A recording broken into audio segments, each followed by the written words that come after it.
ॐ श्री गणेशाय नमः। अथ श्री लक्ष्मी नारायण स्तोत्र। सत्यव्रतक्षेत्रललामभूतो बाहासरित्तीरविराजमानः मखिप्रकृष्टो ह्यर्षाणि पालै नारायणो यत् विभाति लक्ष्म्या आत्रेयगोत्राम्बुधिपूर्णचन्द्रैः आचारशीलैरभितो वरिष्ठैः आशास्यमानः परभक्तियुक्तैः नारायणो भाति सहैव लक्ष्म्या। श्रीवैष्णवाग्रे शरमाननीयाः आचार्यवर्या जगति प्रसिद्धा सत्सम्प्रदाया वनबद्धदीक्षाः त्वया प्रदात्ता जगतां विभान्ति भाग्यं जगत्यामुपवर्णनीयं त्वदीयसेवा फलमामनन्ति अस्तोकदिव्याध्वरवेदि भोग्ये जाने ग्रहारे तव भाग्यमेतत् इष्टार्थसिद्ध्यै भवतोपदिष्टम्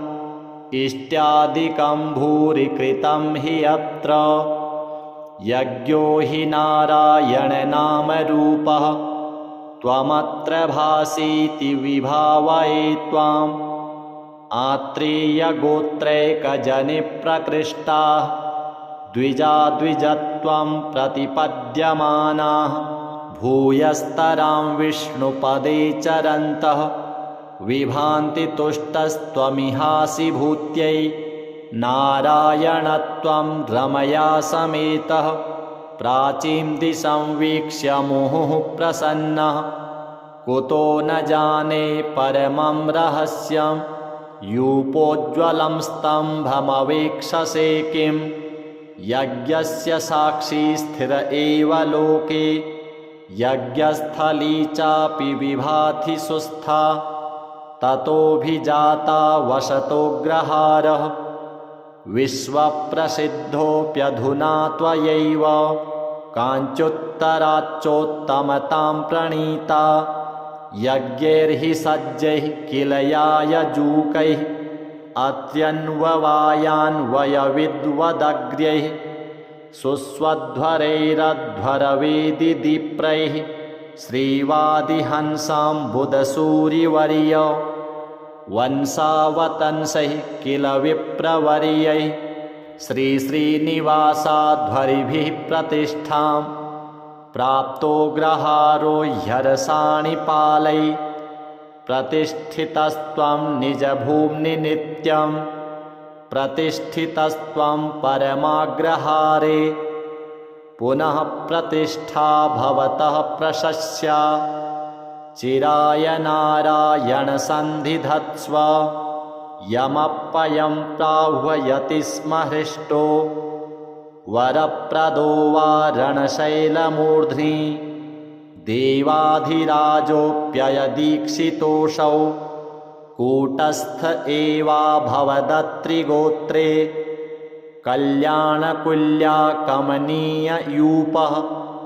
कार्श्यं कुतः प्राप न वेद्मि तत्त्वं क्षमस्व सर्वान् अपराधवर्गान् रिद्ध्यै समीक्षस्व सुधाकटाक्षात् कल्याणकुल्यामृतवाहिनीस्तात् यूपः समुत्थायमुपैतु भूयः त्वदीयधामोज्ज्वलतामुपेयात् आराधनं ते नवतां प्रदद्यात् काञ्चीघटां वित्यभिधानभाजः श्रीवेङ्कटाचार्यमुखाः कवीन्द्राः यत्सन्निधानात् अतुलां प्रतिष्ठां सम्प्राप्य नारायण संविभासि दभ्रेतरेधामनिवर्धमानो दभ्रं परं धाम समाश्रितोऽसि अदभ्रदृष्ट्या स्वयमेधमानः भद्राणि नारायण संविधेयाः विधिप्रणीते सुभगे स्वमेधे समुद्भवन्स्यामलहव्यवाह अस्तोकभोग्याध्वरहव्यभोक्ता नयत्यहोतान् स्वपुरं स्म देवः कलिः प्रदुष्टः कवयोऽपि नष्टाः कल्याणकुल्याप्यमृतेन हीना जाताश्च दूरे सुखजीविकायै परन्तु नारायण सुस्थिरोऽसि पूतोग्रहारो मखजालकृत्या पूतास्थली सत्पदरेणुपूर्णा पूता वयं ग्रामशुनामधृत्या वसेम नारायण ते कटाक्षैः श्रीसूक्तहोमेन कृतेन भक्त्या ग्रामः समृद्धिं सकलामुपैतु देवः समाराधनसम्प्रहृष्टः अभीष्टदायी सततं विभातु अत्र्यन्ववाये जनिमेत्य सेवा रतेन मावासरभूत्तमेन भक्त्या कृतं स्तोत्रमिदं पठन्तः लक्ष्मीकटाक्षेण विभान्तु लोके लक्ष्मीनारायणं देवं मन्दिरं नूतननिर्मितं रक्षितां यागशालां च दृष्ट्वा तुष्टिं भजेमहि श्रीलक्ष्मीनारायणार्पणमस्तु सत्यव्रतक्षेत्रललामभूतो बाहासरित्तीरविराजमानः मखिप्रकृष्टो ह्यर्षाणि पालै नारायणो यद्विभाति लक्ष्म्या आत्रेयगोत्राम्बुधिपूर्णचन्द्रैः आचारशीलैरभितो वरिष्ठैः आशास्यमानः परभक्तियुक्तैः नारायणो भाति सहैव लक्ष्म्या श्रीवैष्णवाग्रे सरमाननीयाः आचार्यवर्या जगति प्रसिद्धाः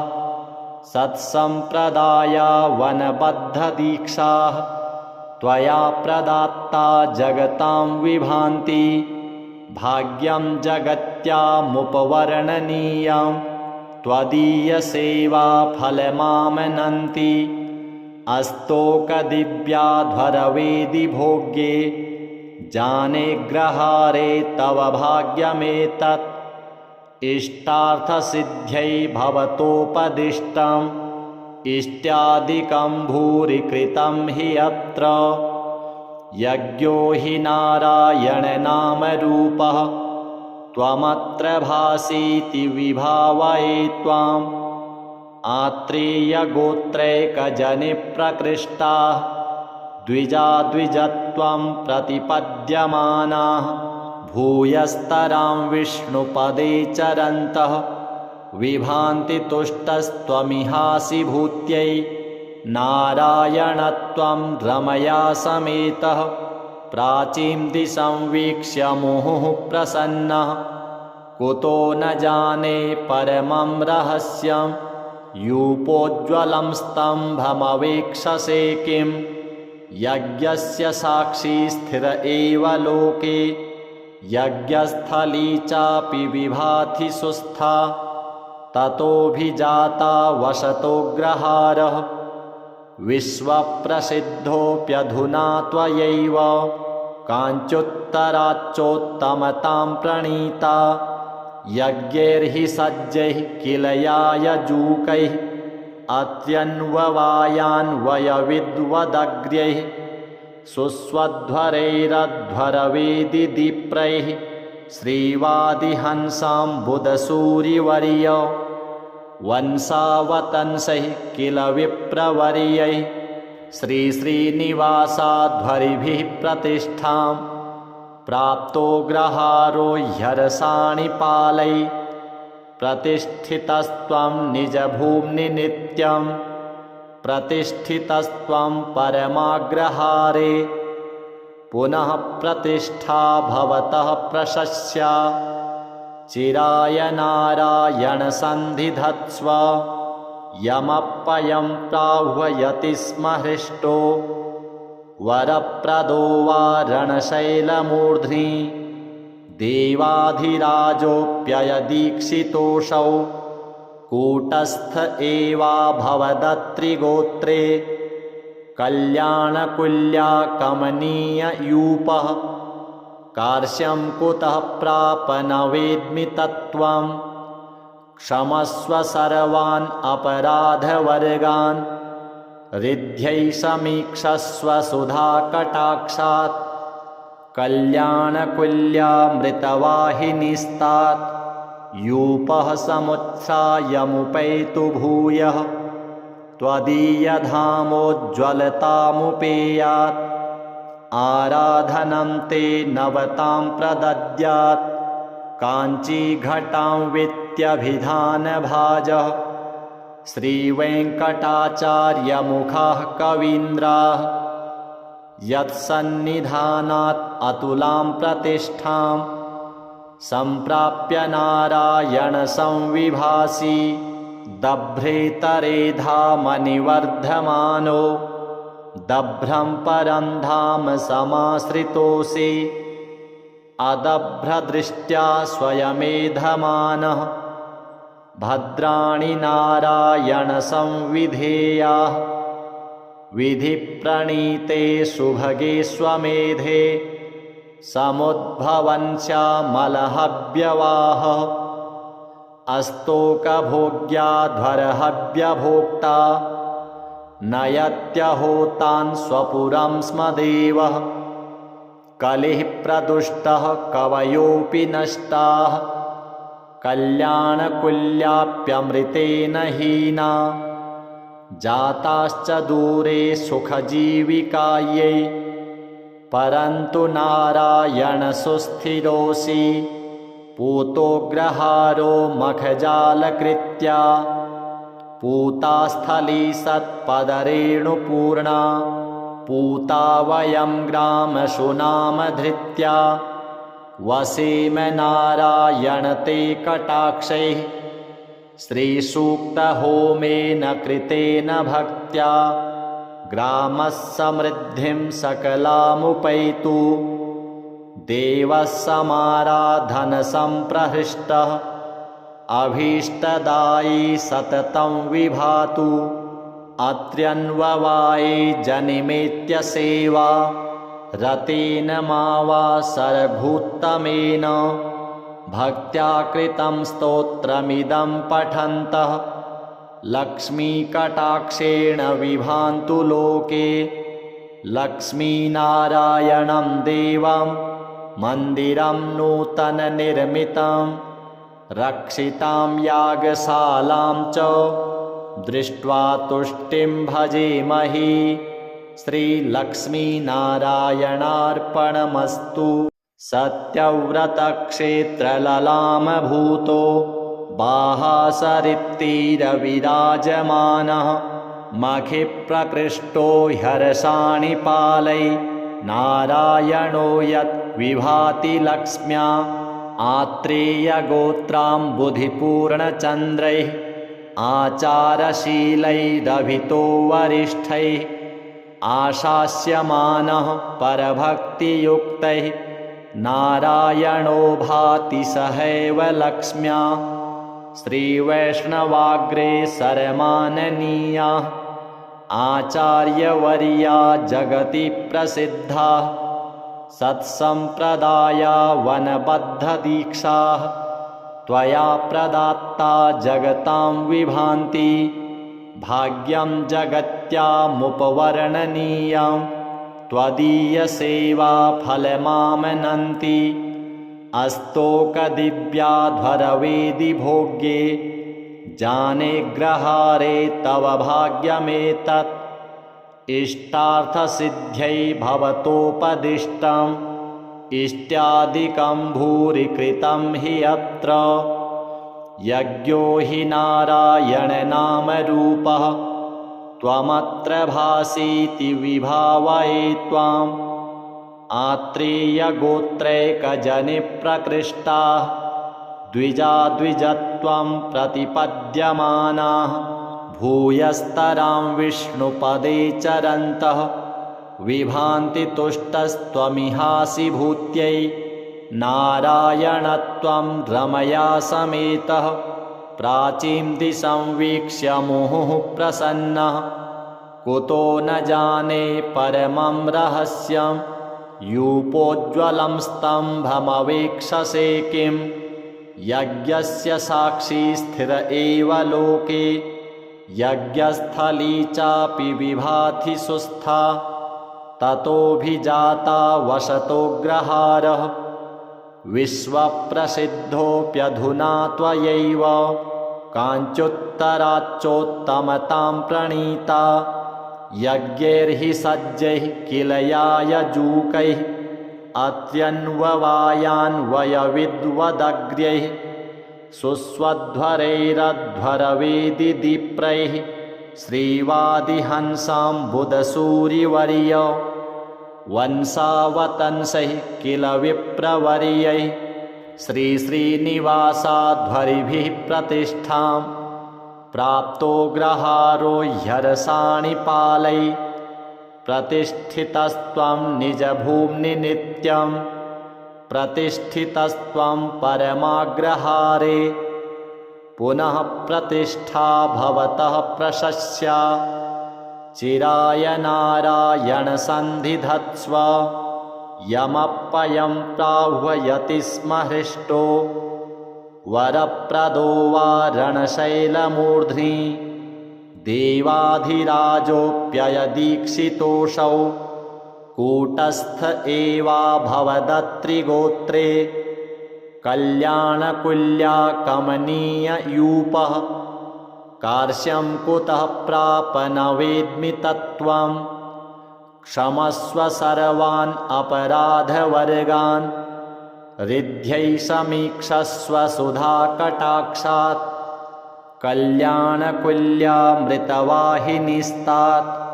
यूपः समुत्थायमुपैतु भूयः त्वदीयधामोज्ज्वलतामुपेयात् आराधनं ते नवतां प्रदद्यात् काञ्चीघटां वित्यभिधानभाजः श्रीवेङ्कटाचार्यमुखाः कवीन्द्राः यत्सन्निधानात् अतुलां प्रतिष्ठां सम्प्राप्य नारायण संविभासि दभ्रेतरे धामनिवर्धमानो दभ्रं परं धाम समाश्रितोऽसि अदभ्रदृष्ट्या स्वयमेधमानः भद्राणि नारायण संविधेयाः विधिप्रणीते सुभगे स्वमेधे समुद्भवन्स्यामलहव्यवाहः अस्तोकभोग्याध्वरहव्यभोक्ता नयत्यहोतान् स्वपुरं स्म देवः कलिः प्रदुष्टः कवयोऽपि नष्टाः कल्याणकुल्याप्यमृतेन हीना जाताश्च दूरे सुखजीविकायै परन्तु नारायण सुस्थिरोऽसि पूतोऽग्रहारो मखजालकृत्या पूतास्थली सत्पदरेणुपूर्णा पूता वयं ग्रामशुनामधृत्या वसेम नारायण ते कटाक्षैः श्रीसूक्तहोमेन कृतेन भक्त्या ग्रामः समृद्धिं सकलामुपैतु देवः समाराधनसम्प्रहृष्टः अभीष्टदायी सततं विभातु अत्र्यन्ववाये जनिमेत्य सेवा रतेन मा वा सरभूत्तमेन भक्त्या कृतं स्तोत्रमिदं पठन्तः लक्ष्मीकटाक्षेण विभान्तु लोके लक्ष्मीनारायणं देवं मन्दिरं नूतननिर्मितं रक्षितां यागशालां च दृष्ट्वा तुष्टिं भजेमहि श्रीलक्ष्मीनारायणार्पणमस्तु। सत्यव्रतक्षेत्रललामभूतो बाहासरित्तीरविराजमानः मखिप्रकृष्टो ह्यर्षाणि पालै नारायणो यद्विभाति लक्ष्म्या आत्रेयगोत्राम्बुधिपूर्णचन्द्रैः आचारशीलैरभितो वरिष्ठैः आशास्यमानः परभक्तियुक्तैः नारायणो भाति सहैव लक्ष्म्या। श्रीवैष्णवाग्रेसरमाननीयाः आचार्यवर्या जगति प्रसिद्धाः सत्सम्प्रदाया वनबद्धदीक्षाः त्वया प्रदात्ता जगतां विभान्ति भाग्यं जगत्यामुपवर्णनीयं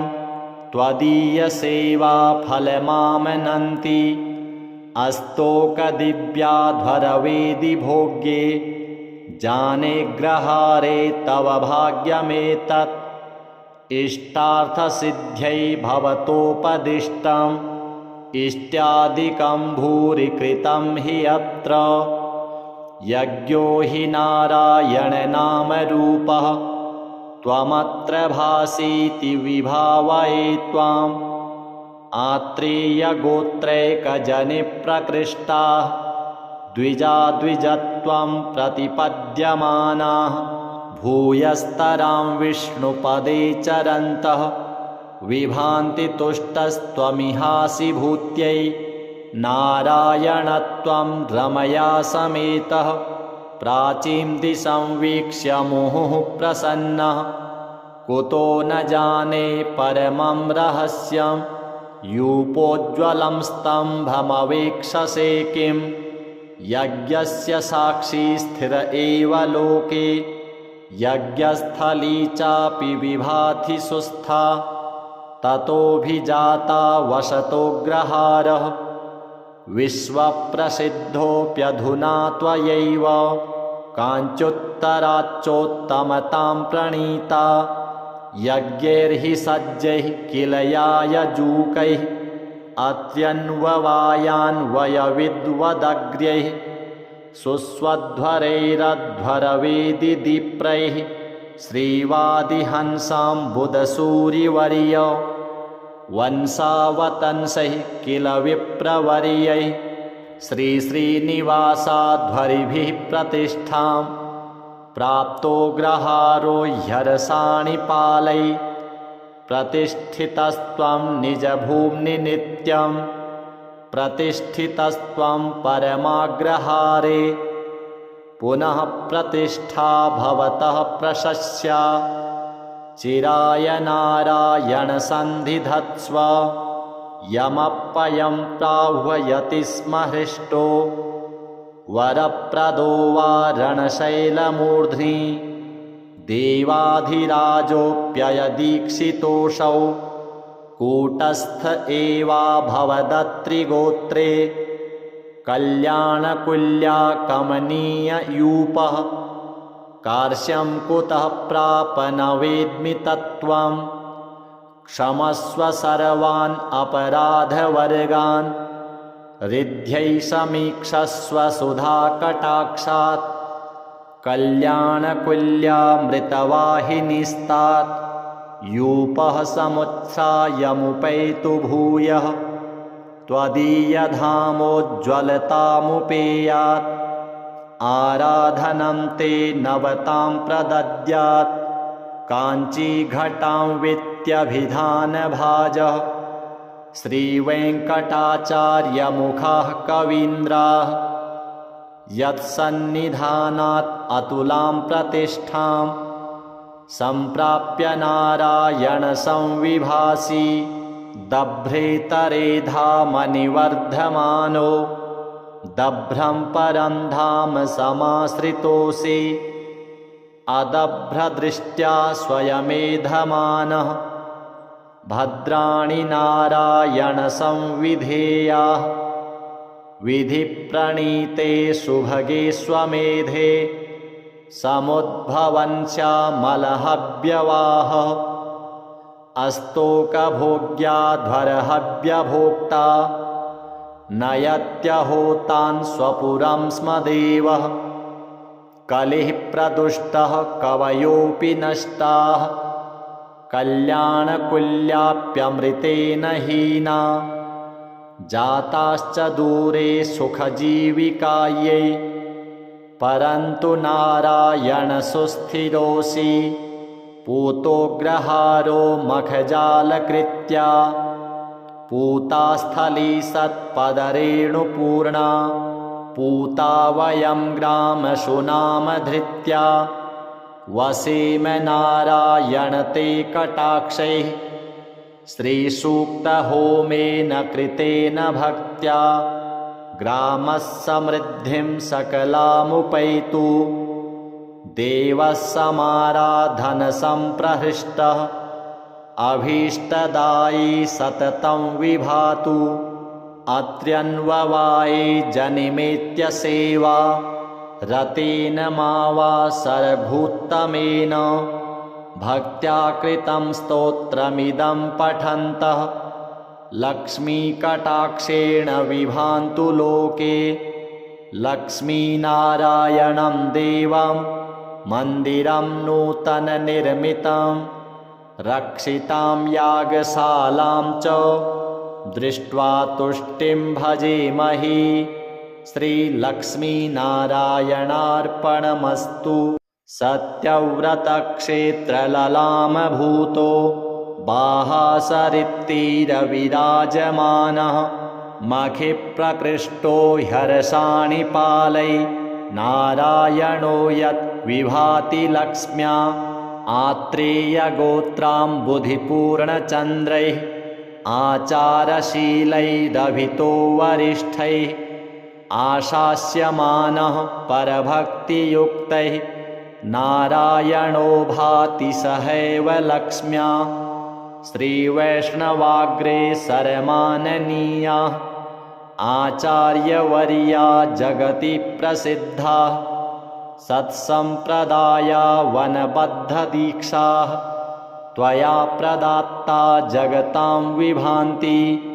भाग्यं जगत्यामुपवर्णनीयं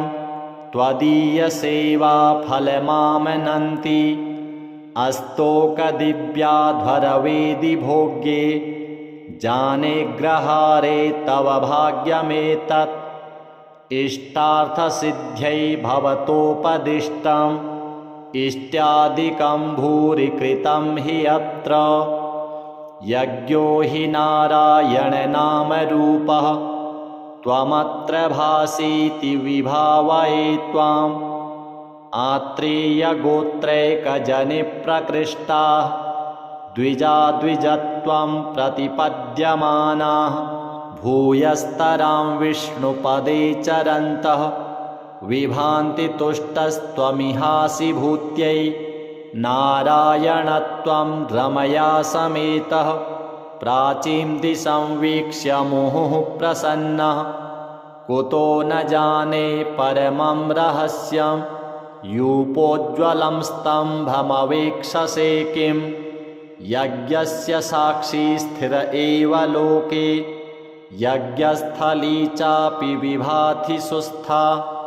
ततोऽभिजाता वसतोऽग्रहारः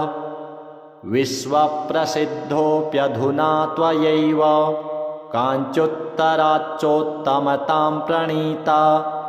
यज्ञैर्हि सज्जैः किल यायजूकैः अत्यन्ववायान्वयविद्वदग्र्यैः सुस्वध्वरैरध्वरवेदिदीप्रैः श्रीवादिहंसाम्बुदसूरिवर्य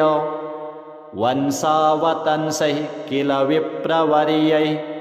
श्रीश्रीनिवासाध्वरिभिः प्रतिष्ठां प्राप्तो ग्रहारो ह्यर्षाणि पालै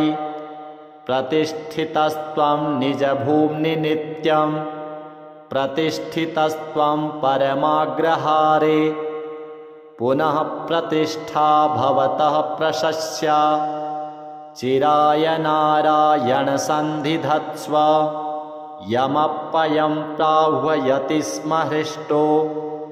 वरप्रदो वा रणशैलमूर्ध्नि देवाधिराजोऽप्ययदीक्षितोऽसौ कूटस्थ एवा भवदत्रिगोत्रे कल्याणकुल्या कमनीययूपः कार्श्यं कुतः प्राप न वेद्मि तत्त्वं क्षमस्व सर्वान् अपराधवर्गान् रिद्ध्यै समीक्षस्व सुधाकटाक्षात् कल्याणकुल्यामृतवाहिनीस्तात् यूपः समुत्सायमुपैतु भूयः त्वदीयधामोज्ज्वलतामुपेयात् आराधनं ते नवतां प्रदद्यात् काञ्चीघटां वित्यभिधानभाजः श्रीवेङ्कटाचार्यमुखाः कवीन्द्राः यत्सन्निधानात् अतुलां प्रतिष्ठां सम्प्राप्य नारायणसंविभासि दभ्रेतरेधामनिवर्धमानो दभ्रं परं धाम समाश्रितोऽसि अदभ्रदृष्ट्या स्वयमेधमानः भद्राणि नारायणसंविधेयाः विधिप्रणीते सुभगे स्वमेधे समुद्भवन्स्यामलहव्यवाहः अस्तोकभोग्याध्वरहव्यभोक्ता नयत्यहोतान् स्वपुरं स्म देवः कलिः प्रदुष्टः कवयोऽपि नष्टाः कल्याणकुल्याप्यमृतेन हीना जाताश्च दूरे सुखजीविकायै परन्तु नारायणसुस्थिरोऽसि पूतोग्रहारो मखजालकृत्या पूतास्थली सत्पदरेणुपूर्णा पूता वयं ग्रामशुनामधृत्या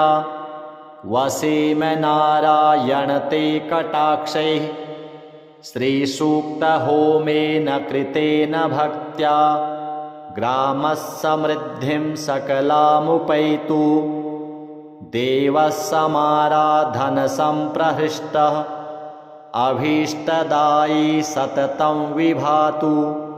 अत्र्यन्ववाये जनिमेत्य सेवा रतेन मा वा सरभूत्तमेन भक्त्या कृतं स्तोत्रमिदं पठन्तः लक्ष्मीकटाक्षेण विभान्तु लोके लक्ष्मीनारायणं देवं मन्दिरं नूतननिर्मितं रक्षितां यागशालां च दृष्ट्वा तुष्टिं भजेमहि श्रीलक्ष्मीनारायणार्पणमस्तु। सत्यव्रतक्षेत्रललामभूतो बाहासरित्तीरविराजमानः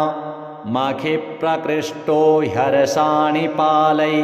नारायणो यत् विभाति लक्ष्म्या आत्रेयगोत्राम्बुधिपूर्णचन्द्रैः आचारशीलैरभितो वरिष्ठैः आशास्यमानः परभक्तियुक्तैः नारायणो भाति सहैव लक्ष्म्या श्रीवैष्णवाग्रे सरमाननीयाः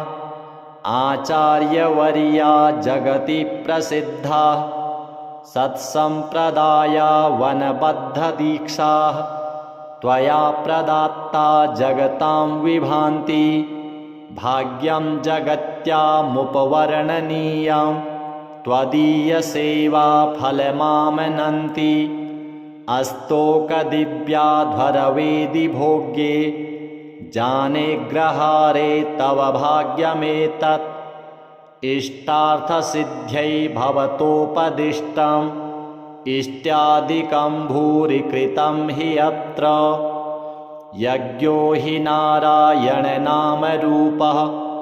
त्वमत्र भासीति विभावये त्वाम्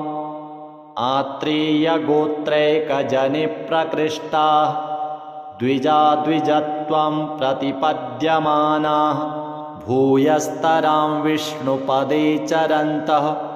विभान्ति तुष्टस्त्वमिहासि भूत्यै नारायणत्वं रमया समेतः प्राचीं दिशंवीक्ष्य मुहुः प्रसन्नः कुतो न जाने परमं रहस्यं यूपोज्ज्वलं स्तम्भमवेक्षसे किं यज्ञस्य साक्षी स्थिर एव लोके यज्ञस्थली चापि विभाति सुस्था ततोऽभिजाता वसतोऽग्रहारः विश्वप्रसिद्धोऽप्यधुना त्वयैव काञ्चुत्तराच्चोत्तमतां प्रणीता यज्ञैर्हि सज्जैः किल यायजूकैः अत्यन्ववायान्वयविद्वदग्र्यैः सुस्वध्वरैरध्वरवेदिदीप्रैः श्रीवादिहंसाम्बुदसूरिवर्य वंशावतंसैः किल विप्रवर्यैः श्रीश्रीनिवासाध्वरिभिः प्रतिष्ठां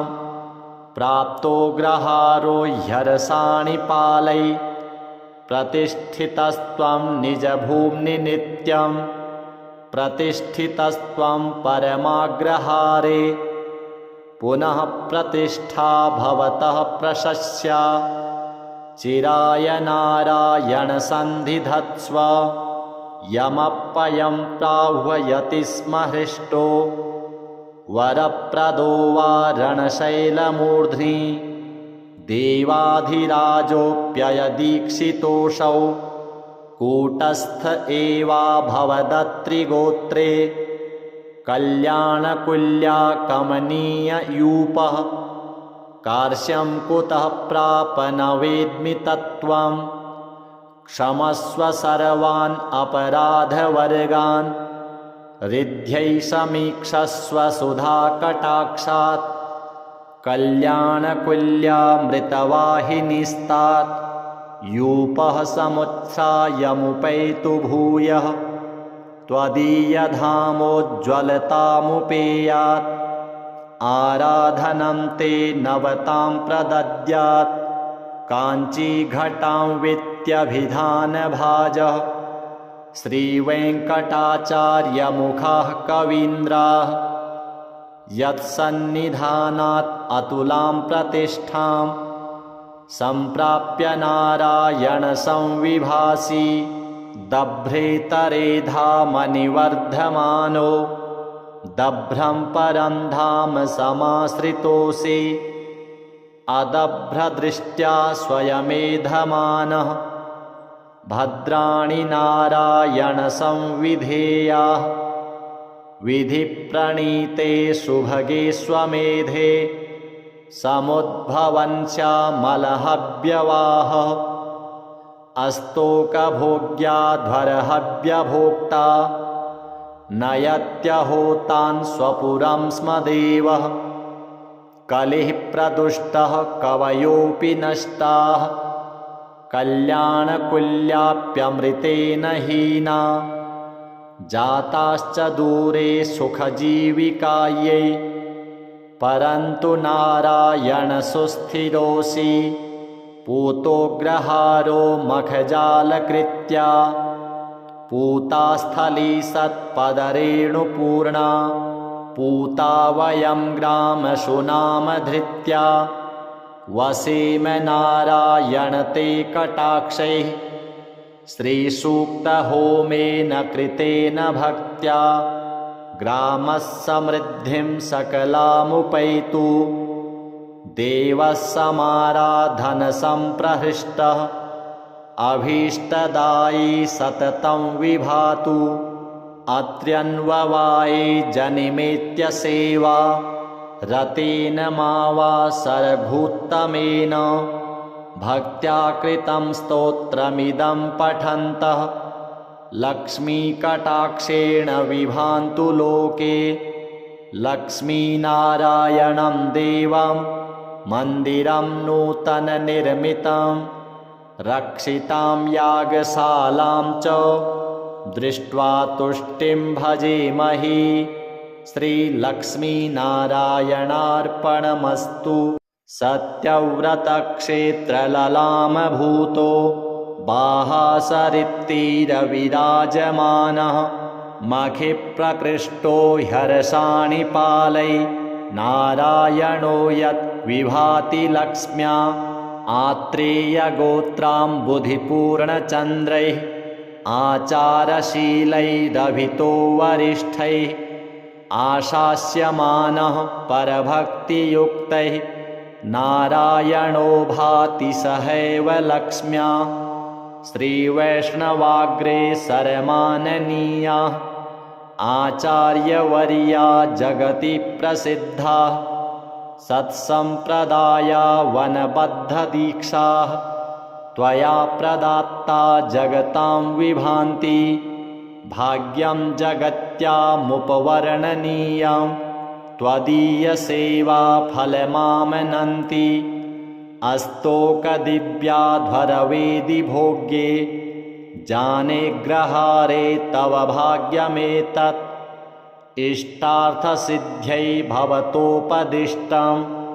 इष्ट्यादिकं भूरि कृतं हि अत्र यज्ञो हि नारायणनामरूपः त्वमत्र भासीति विभावये त्वाम् आत्रेयगोत्रैकजनिप्रकृष्टाः द्विजाद्विजत्वं प्रतिपद्यमानाः भूयस्तरां विष्णुपदे चरन्तः विभान्ति तुष्टस्त्वमिहासि भूत्यै नारायणत्वं रमया समेतः प्राचीं दिशं वीक्ष्य मुहुः प्रसन्नः कुतो न जाने परमं रहस्यं यूपोज्ज्वलं स्तम्भमवेक्षसे किं यज्ञस्य साक्षी स्थिर एव लोके यज्ञस्थली चापि विभाति सुस्था ततोऽभिजाता वसतोऽग्रहारः विश्वप्रसिद्धोऽप्यधुना त्वयैव काञ्चुत्तराच्चोत्तमतां प्रणीता यज्ञैर्हि सज्जैः किल यायजूकैः अत्यन्ववायान्वयविद्वदग्र्यैः सुस्वध्वरैरध्वरवेदिदीप्रैः श्रीवादिहंसाम्बुदसूरिवर्य वंशावतंसैः किल विप्रवर्यैः श्रीश्रीनिवासाध्वरिभिः प्रतिष्ठां प्राप्तो ग्रहारो ह्यर्षाणि पालैः प्रतिष्ठितस्त्वं निजभूम्नि नित्यं प्रतिष्ठितस्त्वं परमाग्रहारे पुनः प्रतिष्ठा भवतः प्रशस्या चिराय नारायण सन्धिधत्स्व यमप्पयं प्राह्वयति स्म हृष्टो वरप्रदो वा रणशैलमूर्ध्नि देवाधिराजोऽप्ययदीक्षितोऽसौ कूटस्थ एवा भवदत्रिगोत्रे कल्याणकुल्या कमनीययूपः कार्श्यं कुतः प्राप न वेद्मि तत्त्वं क्षमस्व सर्वान् अपराधवर्गान् रिद्ध्यै समीक्षस्व सुधाकटाक्षात् कल्याणकुल्यामृतवाहिनीस्तात् यूपः समुत्थायमुपैतु भूयः त्वदीयधामोज्ज्वलतामुपेयात् आराधनं ते नवतां प्रदद्यात् काञ्चीघटां वित्यभिधानभाजः श्रीवेङ्कटाचार्यमुखाः कवीन्द्राः यत्सन्निधानात् अतुलां प्रतिष्ठां सम्प्राप्य नारायण संविभासि दभ्रेतरेधामनिवर्धमानो दभ्रं परं धाम समाश्रितोऽसि अदभ्रदृष्ट्या स्वयमेधमानः भद्राणि नारायण संविधेयाः विधिप्रणीते सुभगे स्वमेधे समुद्भवन्स्यामलहव्यवाह अस्तोकभोग्याध्वरहव्यभोक्ता नयत्यहोतान् स्वपुरं स्म देवः कलिः प्रदुष्टः कवयोऽपि नष्टाः कल्याणकुल्याप्यमृतेन हीना जाताश्च दूरे सुखजीविकायै परन्तु नारायणसुस्थिरोऽसि पूतोऽग्रहारो मखजालकृत्या पूता स्थली सत्पदरेणुपूर्णा पूता वयं ग्रामशुनामधृत्या वसेम नारायण ते कटाक्षैः श्रीसूक्तहोमेन कृतेन भक्त्या ग्रामः समृद्धिं सकलामुपैतु देवः समाराधनसम्प्रहृष्टः अभीष्टदायी सततं विभातु अत्र्यन्ववाये जनिमेत्य सेवा रतेन मा वा सरभूत्तमेन भक्त्या कृतं स्तोत्रमिदं पठन्तः लक्ष्मीकटाक्षेण विभान्तु लोके लक्ष्मीनारायणं देवं मन्दिरं नूतननिर्मितं रक्षितां यागशालां च दृष्ट्वा तुष्टिं भजेमहि श्रीलक्ष्मीनारायणार्पणमस्तु। सत्यव्रतक्षेत्रललामभूतो बाहासरित्तीरविराजमानः मखिप्रकृष्टो ह्यर्षाणि पालै नारायणो यत् विभाति लक्ष्म्या आत्रेयगोत्राम्बुधिपूर्णचन्द्रैः आचारशीलैरभितो वरिष्ठैः आशास्यमानः परभक्तियुक्तैः नारायणो भाति सहैव लक्ष्म्या श्रीवैष्णवाग्रे सरमाननीया आचार्यवर्या जगति प्रसिद्धा सत्सम्प्रदाया वनबद्धदीक्षाः त्वया प्रदात्ता जगतां विभान्ति भाग्यं जगत्यामुपवर्णनीयं त्वदीयसेवा फलमामनन्ति अस्तोकदिव्याध्वरवेदि भोग्ये जाने ग्रहारे तव भाग्यमेतत् इष्टार्थसिद्ध्यै भवतोपदिष्टम् इष्ट्यादिकं भूरि कृतं हि अत्र यज्ञो हि नारायणनामरूपः त्वमत्र भासीति विभावये त्वाम् आत्रेयगोत्रैकजनिप्रकृष्टाः द्विजाद्विजत्वं प्रतिपद्यमानाः भूयस्तरां विष्णुपदे चरन्तः विभान्ति तुष्टस्त्वमिहासि भूत्यै नारायणत्वं रमया समेतः प्राचीं दिशं वीक्ष्य मुहुः प्रसन्नः कुतो न जाने परमं रहस्यं यूपोज्ज्वलं स्तम्भमवेक्षसे किं यज्ञस्य साक्षी स्थिर एव लोके यज्ञस्थली चापि विभाति सुस्था ततोऽभिजाता वसतोऽग्रहारः विश्वप्रसिद्धोऽप्यधुना त्वयैव काञ्चुत्तराच्चोत्तमतां प्रणीता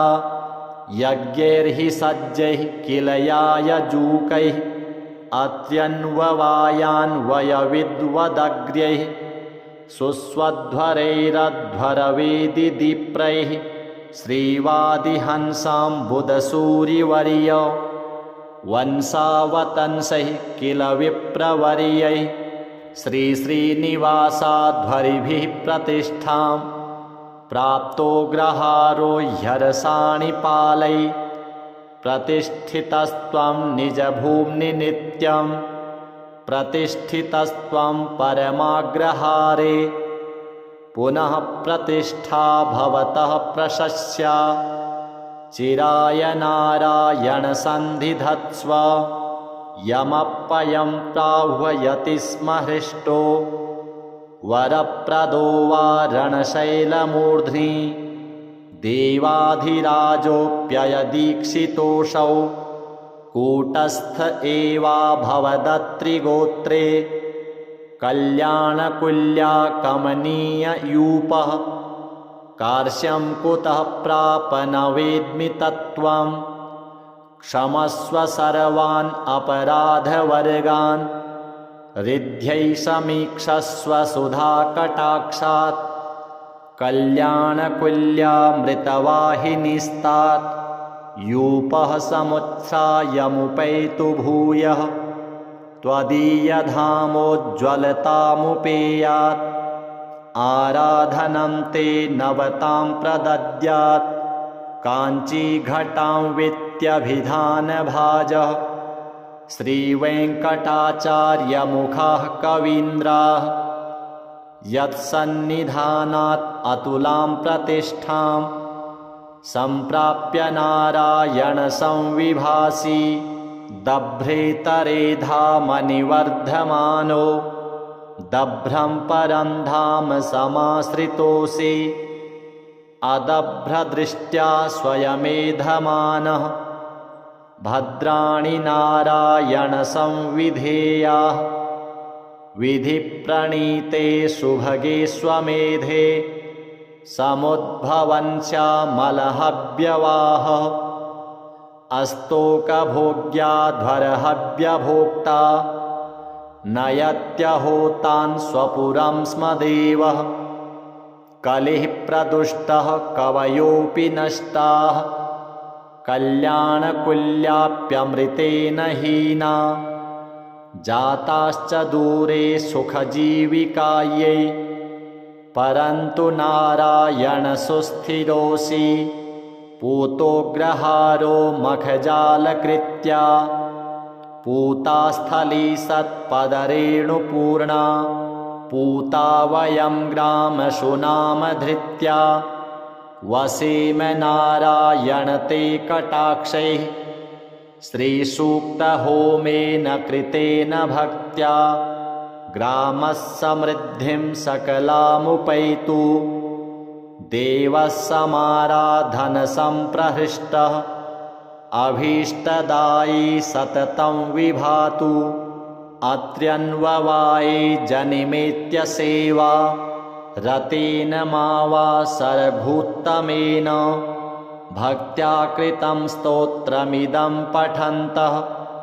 लक्ष्मीकटाक्षेण विभान्तु लोके लक्ष्मीनारायणं देवं मन्दिरं नूतननिर्मितं रक्षितां यागशालां च दृष्ट्वा तुष्टिं भजेमहि श्रीलक्ष्मीनारायणार्पणमस्तु सत्यव्रतक्षेत्रललामभूतो बाहासरित्तीरविराजमानः मखिप्रकृष्टो ह्यर्षाणि पालै नारायणो यत् विभाति लक्ष्म्या आत्रेयगोत्राम्बुधिपूर्णचन्द्रैः आचारशीलैरभितो वरिष्ठैः आशास्यमानः परभक्तियुक्तैः नारायणो भाति सहैव लक्ष्म्या श्रीवैष्णवाग्रे सरमाननीयाः आचार्यवर्या जगति प्रसिद्धाः सत्सम्प्रदाया वनबद्धदीक्षाः त्वया प्रदात्ता जगतां विभान्ति भाग्यं जगत्यामुपवर्णनीयं त्वदीयसेवा फलमामनन्ति अस्तोकदिव्याध्वरवेदिभोग्ये जानेग्रहारे तव भाग्यमेतत् इष्टार्थसिद्ध्यै भवतोपदिष्टम्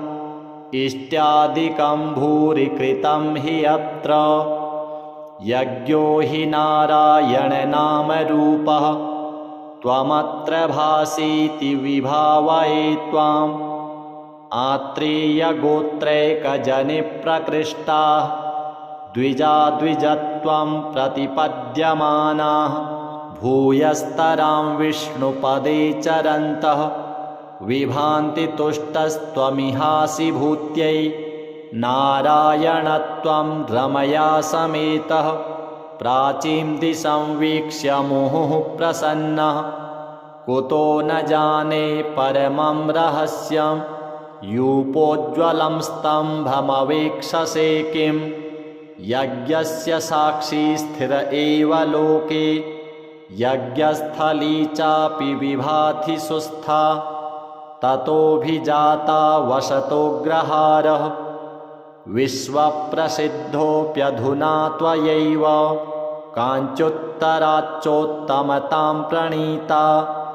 यज्ञैर्हि सज्जैः किल यायजूकैः अत्यन्ववायान्वयविद्वदग्र्यैः सुस्वध्वरैरध्वरवेदिदीप्रैः श्रीवादिहंसाम्बुदसूरिवर्य वंशावतंसैः किल विप्रवर्यैः श्रीश्रीनिवासाध्वरिभिः प्रतिष्ठां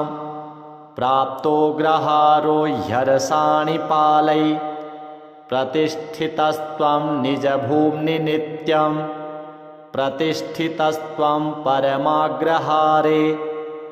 पुनः प्रतिष्ठा भवतः प्रशस्या चिराय नारायणसन्धिधत्स्व यमप्पयं प्राह्वयति स्म हृष्टो वरप्रदो वा रणशैलमूर्ध्नि देवाधिराजोऽप्ययदीक्षितोऽसौ कूटस्थ एवाभवदत्रिगोत्रे कल्याणकुल्या कमनीययूपः कार्श्यं कुतः प्राप न वेद्मि तत्त्वं क्षमस्व सर्वान् अपराधवर्गान् रिद्ध्यै समीक्षस्व सुधाकटाक्षात् कल्याणकुल्यामृतवाहिनीस्तात् यूपः समुत्थायमुपैतु भूयः त्वदीयधामोज्ज्वलतामुपेयात् आराधनं ते नवतां प्रदद्यात् काञ्चीघटां वित्यभिधानभाजः श्रीवेङ्कटाचार्यमुखाः कवीन्द्राः यत्सन्निधानात् अतुलां प्रतिष्ठां सम्प्राप्य नारायणसंविभासि दभ्रेतरेधामनिवर्धमानो दभ्रं परं धाम समाश्रितोऽसि अदभ्रदृष्ट्या स्वयमेधमानः भद्राणि नारायणसंविधेयाः विधिप्रणीते सुभगे स्वमेधे समुद्भवन्स्यामलहव्यवाहः अस्तोकभोग्याध्वरहव्यभोक्ता नयत्यहोतान् स्वपुरं स्म देवः कलिः प्रदुष्टः कवयोऽपि नष्टाः कल्याणकुल्याप्यमृतेन हीना जाताश्च दूरे सुखजीविकायै परन्तु नारायणसुस्थिरोऽसि पूतोऽग्रहारो मखजालकृत्या पूतास्थली सत्पदरेणुपूर्णा पूता वयं ग्रामशुनामधृत्या वसेम नारायण ते कटाक्षैः श्रीसूक्तहोमेन कृतेन भक्त्या ग्रामः समृद्धिं सकलामुपैतु देवः समाराधनसम्प्रहृष्टः अभीष्टदायी सततं विभातु अत्र्यन्ववाये जनिमेत्य सेवा रतेन मा वा सरभूत्तमेन भक्त्या कृतं स्तोत्रमिदं पठन्तः लक्ष्मीकटाक्षेण विभान्तु लोके लक्ष्मीनारायणं देवं मन्दिरं नूतननिर्मितं रक्षितां यागशालां च दृष्ट्वा तुष्टिं भजेमहि श्रीलक्ष्मीनारायणार्पणमस्तु सत्यव्रतक्षेत्रललामभूतो बाहासरित्तीरविराजमानः मखिप्रकृष्टो ह्यरसाणिपालै नारायणो यत् विभाति लक्ष्म्या आत्रेयगोत्राम्बुधिपूर्णचन्द्रैः आचारशीलैरभितो वरिष्ठैः आशास्यमानः परभक्तियुक्तैः नारायणो भाति सहैव लक्ष्म्या श्रीवैष्णवाग्रे सरमाननीयाः आचार्यवर्या जगति प्रसिद्धाः सत्सम्प्रदाया वनबद्धदीक्षाः त्वया प्रदत्ता जगतां विभान्ति भाग्यं जगत्यामुपवर्णनीयं त्वदीयसेवा फलमामनन्ति अस्तोकदिव्याध्वरवेदि भोग्ये जाने ग्रहारे तव भाग्यमेतत् इष्टार्थसिद्ध्यै भवतोपदिष्टम् इष्ट्यादिकं भूरि कृतं हि अत्र यज्ञो हि नारायणनामरूपः त्वमत्र भासीति विभावये त्वाम् आत्रेयगोत्रैकजनिप्रकृष्टाः द्विजत्वं प्रतिपद्यमानाः भूयस्तरां विष्णुपदे चरन्तः विभान्ति तुष्टस्त्वमिहासि भूत्यै नारायणत्वं रमया समेतः प्राचीं दिशं वीक्ष्य मुहुः प्रसन्नः कुतो न जाने परमं रहस्यं यूपोज्ज्वलं स्तम्भमवेक्षसे किं यज्ञस्य साक्षी स्थिर एव लोके यज्ञस्थली चापि विभाति सुस्था ततोऽभिजाता वसतोऽग्रहारः विश्वप्रसिद्धोऽप्यधुना त्वयैव काञ्चुत्तराच्चोत्तमतां प्रणीता यज्ञैर्हि सज्जैः किल यायजूकैः अत्यन्ववायान्वयविद्वदग्र्यैः सुस्वध्वरैरध्वरवेदिदीप्रैः श्रीवादिहंसाम्बुधसूरिवर्य वंशावतंसैः किल विप्रवर्यैः श्रीश्रीनिवासाध्वरिभिः प्रतिष्ठां प्राप्तो ग्रहारो ह्यरसाणिपालैः प्रतिष्ठितस्त्वं निजभूम्नि नित्यं प्रतिष्ठितस्त्वं परमाग्रहारे पुनः प्रतिष्ठा भवतः प्रशस्या चिराय नारायण सन्धिधत्स्व यमप्पयं प्राह्वयति स्म हृष्टो वरप्रदो वा रणशैलमूर्ध्नि देवाधिराजोऽप्ययदीक्षितोऽसौ कूटस्थ एवा भवदत्रिगोत्रे कल्याणकुल्या कमनीययूपः कार्श्यं कुतः प्राप न वेद्मि तत्त्वं क्षमस्व सर्वान् अपराधवर्गान् रिद्ध्यै समीक्षस्व सुधाकटाक्षात् कल्याणकुल्यामृतवाहिनीस्तात् यूपः समुत्सायमुपैतु भूयः त्वदीयधामोज्ज्वलतामुपेयात् आराधनं ते नवतां प्रदद्यात् काञ्चीघटां वित्यभिधानभाजः श्रीवेङ्कटाचार्यमुखाः कवीन्द्राः यत्सन्निधानात् अतुलां प्रतिष्ठां सम्प्राप्य नारायण संविभासि दभ्रेतरेधामनिवर्धमानो दभ्रं परं धाम समाश्रितोऽसि अदभ्रदृष्ट्या स्वयमेधमानः भद्राणि नारायण संविधेयाः विधिप्रणीते सुभगे स्वमेधे समुद्भवन्स्यामलहव्यवाहः अस्तोकभोग्याध्वरहव्यभोक्ता नयत्यहोतान् स्वपुरं स्म देवः कलिः प्रदुष्टः कवयोऽपि नष्टाः कल्याणकुल्याप्यमृतेन हीना जाताश्च दूरे सुखजीविकायै परन्तु नारायण सुस्थिरोऽसि पूतोऽग्रहारो मखजालकृत्या पूता स्थली सत्पदरेणुपूर्णा पूता वयं ग्रामशुनामधृत्या वसेम नारायण ते कटाक्षैः श्रीसूक्तहोमेन कृतेन भक्त्या ग्रामः समृद्धिं सकलामुपैतु देवः समाराधनसम्प्रहृष्टः अभीष्टदायी सततं विभातु अत्र्यन्ववाये जनिमेत्य सेवा रतेन मावा सरभूत्तमेन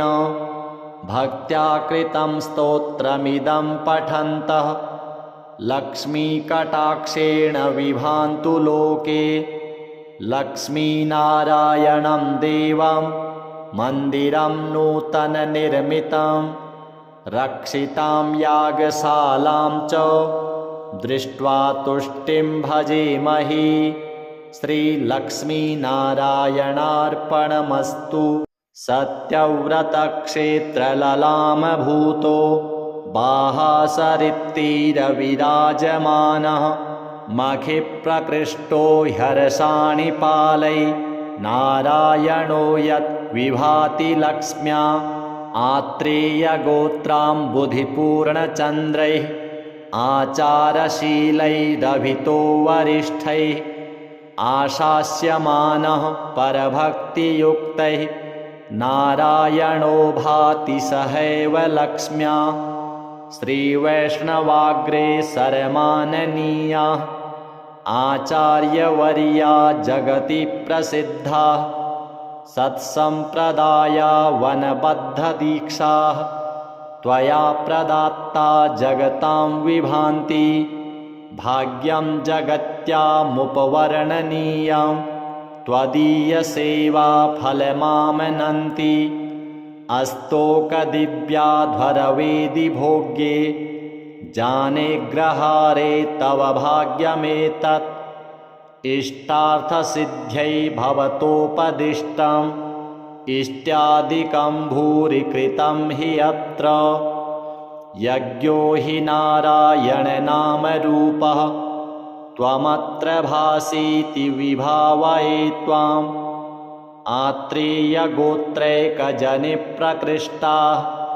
द्विजाद्विजत्वं प्रतिपद्यमानाः भूयस्तरां विष्णुपदे चरन्तः विभान्ति तुष्टस्त्वमिहासि भूत्यै नारायणत्वं रमया समेतः प्राचीं दिशं वीक्ष्य मुहुः प्रसन्नः कुतो न जाने परमं रहस्यं यूपोज्ज्वलं स्तम्भमवेक्षसे किं यज्ञस्य साक्षी स्थिर एव लोके यज्ञस्थली चापि विभाति सुस्था ततोऽभिजाता वसतोऽग्रहारः विश्वप्रसिद्धोऽप्यधुना त्वयैव काञ्चुत्तराच्चोत्तमतां प्रणीता यज्ञैर्हि सज्जैः किल यायजूकैः अत्यन्ववायान्वयविद्वदग्र्यैः सुस्वध्वरैरध्वरवेदिदीप्रैः श्रीवादिहंसाम्बुदसूरिवर्य वंशावतंसैः किल विप्रवर्यैः श्रीश्रीनिवासाध्वरिभिः प्रतिष्ठां प्राप्तो ग्रहारो ह्यर्षाणि पालै प्रतिष्ठितस्त्वं निजभूम्नि नित्यं प्रतिष्ठितस्त्वं परमाग्रहारे पुनः प्रतिष्ठा भवतः प्रशस्या चिराय नारायण सन्धिधत्स्व यमप्पयं प्राह्वयति स्म हृष्टो वरप्रदो वा रणशैलमूर्ध्नि देवाधिराजोऽप्ययदीक्षितोऽसौ कूटस्थ एवा भवदत्रिगोत्रे कल्याणकुल्या कमनीययूपः कार्श्यं कुतः प्राप न वेद्मि तत्त्वं क्षमस्व सर्वान् अपराधवर्गान् रिद्ध्यै समीक्षस्व सुधाकटाक्षात् कल्याणकुल्यामृतवाहिनीस्तात् यूपः समुत्सायमुपैतु भूयः त्वदीयधामोज्ज्वलतामुपेयात् आराधनं ते नवतां प्रदद्यात् काञ्चीघटां वित्यभिधानभाजः श्रीवेङ्कटाचार्यमुखाः कवीन्द्राः यत्सन्निधानात् अतुलां प्रतिष्ठां सम्प्राप्य नारायणसंविभासि दभ्रेतरेधामनिवर्धमानो दभ्रं परं धाम समाश्रितोऽसि अदभ्रदृष्ट्या स्वयमेधमानः भद्राणि नारायणसंविधेयाः विधिप्रणीते सुभगे स्वमेधे समुद्भवन्स्यामलहव्यवाहः अस्तोकभोग्याध्वरहव्यभोक्ता नयत्यहोतान् स्वपुरं स्म देवः कलिः प्रदुष्टः कवयोऽपि नष्टाः कल्याणकुल्याप्यमृतेन हीना जाताश्च दूरे सुखजीविकायै परन्तु नारायणसुस्थिरोऽसि पूतोग्रहारो मखजालकृत्या पूतास्थली सत्पदरेणुपूर्णा पूता वयं ग्रामशुनामधृत्या वसेम नारायण ते कटाक्षैः श्रीसूक्तहोमेन कृतेन भक्त्या ग्रामः समृद्धिं सकलामुपैतु देवः समाराधनसम्प्रहृष्टः अभीष्टदायी सततं विभातु अत्र्यन्ववाये जनिमेत्य सेवा रतेन मा वा सरभूत्तमेन भक्त्या कृतं स्तोत्रमिदं पठन्तः लक्ष्मीकटाक्षेण विभान्तु लोके लक्ष्मीनारायणं देवं मन्दिरं नूतननिर्मितं रक्षितां यागशालां च दृष्ट्वा तुष्टिं भजेमहि श्रीलक्ष्मीनारायणार्पणमस्तु।